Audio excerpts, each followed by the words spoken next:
Hey there, I'm Emma, a virtual actor for Realize Brokers. In this video, we will discuss some of the history behind this incredible compound that is being offered for sale on the Queen of American Lakes. All information covered in this video is deemed reliable, however, is not guaranteed. Let's dive in. This story begins in 1860 when Isaac and Sarah Tuttle of nearby Rockhurst sold the point to John Cooper of Albany for a small sum of $400. To this day, the property is known as Cooper Point. Between 1860 and 1910, the property changed hands an additional 2 times.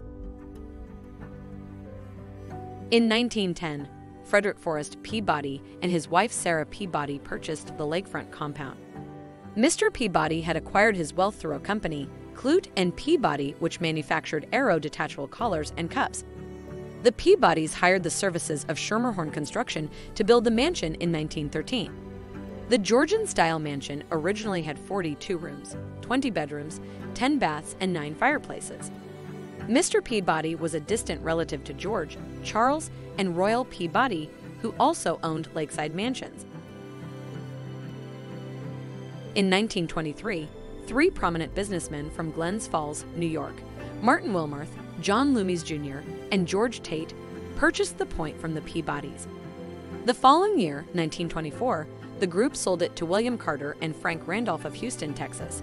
During William and Frank's ownership, the mansion house was leased to the likes of Herbert Lehman, who was a governor of New York, and Harold Pitcairn, who was a pioneer in aviation that had his pilot's license signed by Orville Wright. Harold Pitcairn and his wife loved staying at the mansion so much that in 1934, Harold purchased the property for $60,000 as a birthday surprise for his wife. Happy birthday to her.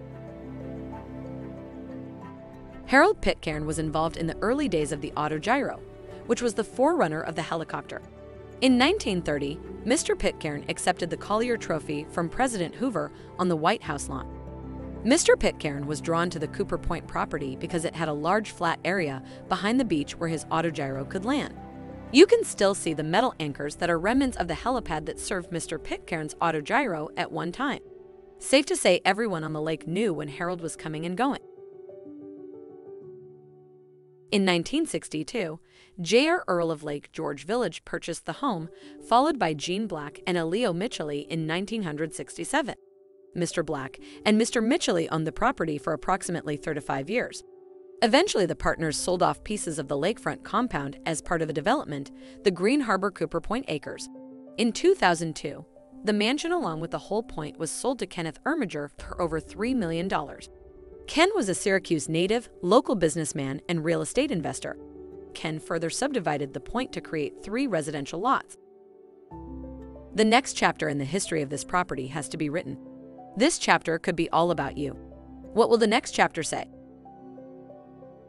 Thank you for taking the time to learn about some of the history behind this incredible offering. This property is being exclusively represented by Realize Brokers. Realize is a tech-driven real estate firm serving the upstate New York area. Please reach out to them if you have any questions or desire to connect, and have a fantastic day.